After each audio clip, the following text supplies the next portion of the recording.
Esam kārtējā objektā. Šeit ir mēbeles. Lūgums mēbeles iznest ārā, protams, jo viņas traucē. Atceros, ko saimnieks teica. Tikai aiz šīm kājām. Šī necelt augšā.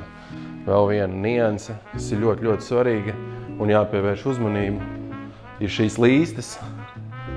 Tās ir no plasmasas.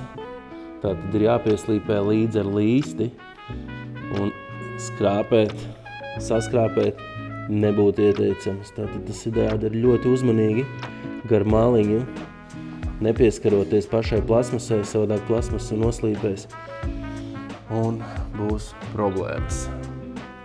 Šī problēma vieta, to visu ir jāapslīpē.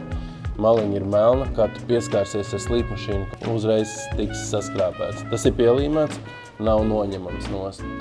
Te var redzēt reku nodilumu pēdas. Pleķi, visdrīzāk dēļ kuriem arī klients vēlas atjaunot. Tad ir vēl šīs maliņas. Šeit mēs redzam, te arī pieslīpēšana ļoti sarežģīta. Tas viss izskatās skaisti, bet sarežģīja ļoti procesu.